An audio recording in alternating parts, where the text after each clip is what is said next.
middle of Nebraska. We're at Merritt Lake, and we came up, did a cool little 30-mile single track road you saw in the previous, before this, and we're at the Cedar Break campground, and just beautiful. But anyways, though, so today we got here, and this is all reserved, and we camped over here, and we're in the sun, and the camp host came up to us and said, "Hey, y'all can go." I asked him about this campsite over here. He said the people reserved it, but they're not going to show up, and this other camp, so he gave it to us, and it's just beautiful. You can see over here the lake behind me, and then about 78 degrees, just perfect. And we got Whisper and Dave's Hobbit Cove over there. We got Matt's hammock over here. I got my hammock stand set up over here. So it's just a good day. Just a good day on day 2 of Sturgis. Yesterday was a good day. Yesterday was a long day, and it was really hot. Still had fun. Enjoyed it. Enjoyed the ride, and just getting to hang out with Kevin and Dave. Today, most of the trip was through Nebraska, and it was just beautiful. It was some of the prettiest scenery I've ever seen. But my favorite thing is by far the ride we took on Brownlee Road. Brownlee Road. I went blank for a minute there. It was that was a little narrow 1-lane road lined with flowers, sunflowers from one end to the other, winding through the hills and the valleys. It was just a beautiful ride. WD? I think my favorite part today is the same as Matt. We went down Brownlee Road. At the first of it, there's a sign there. It's got probably, I don't know, 15, 20 ranches listed on that sign. And that little 1-lane road went by all of those ranches. Went by past some tractors. It was out on the road, some traffic, but a lot of them ranches, something I like mostly is because I cut and bale hay and stuff. So I like to look at the ranches and the farming and agricultural stuff, and that's what I enjoy quite a bit of in my scenery. It is an awesome road to take, probably about 25 miles long. Very scenic. What about the campsite tonight? What about the campsite last night? That was a pretty park there at Webster State Park. Real pretty. We camped down across from the dam. Had a good time. Cooked steaks. Then probably around 10:30, 11, the storms moved in and made a good night for sleeping. Stayed dry in my tent, so yeah, it was a good night. Yeah, what about you? Well, as Dave said, Webster State Park is a really pretty park, and it's a pretty lake. There was some wildlife around, and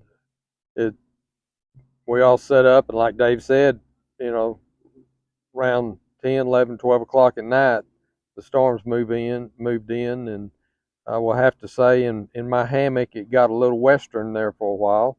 Wind blowing real hard and blowing rain underneath the rain fly, but we made it through the night and got on the road today.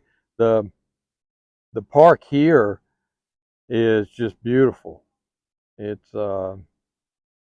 everything in Nebraska is green, and which, coming from Texas, that's this time of year is kind of amazing. But it's a lot of trees. It's cool. It's right on this pretty lake that you can see behind us, and it's just it's a phenomenal park. I would highly recommend it.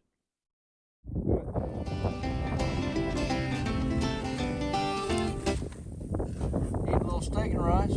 Matt's eating a little chicken and rice. Watching the storm blow in over yonder.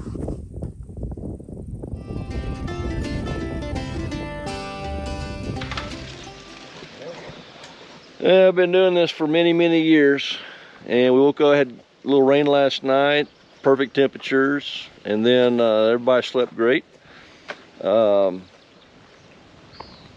been doing this for many, many years, and this is the first time ever on a motorcycle trip that someone actually brought a watermelon. Matt put that in his top box last night. Isn't that something? Matt, what were your thoughts on buying a watermelon on a motorcycle? My thoughts were that I was hot and I was tired, and the thought of a big heavy meal did not sound good. Watermelon sounded good. I actually wanted a cantaloupe. They didn't have any cantaloupe. So decided to eat it for breakfast this Yep. morning. As you guys come on down. Yeah. Okay, this is the morning of first time we had watermelon at camp on a motorcycle. And this is the first person I've ever met. She shared our campsite with us over there. That she's a beekeeper. Well, not a beekeeper, she's a bee. I was a bee inspector. Okay, what's your name? Bridget. And you moved from North Carolina to here. Yep. To Lincoln, Nebraska. Yep. Now she's recruiting for the Cornhuskers. Yep.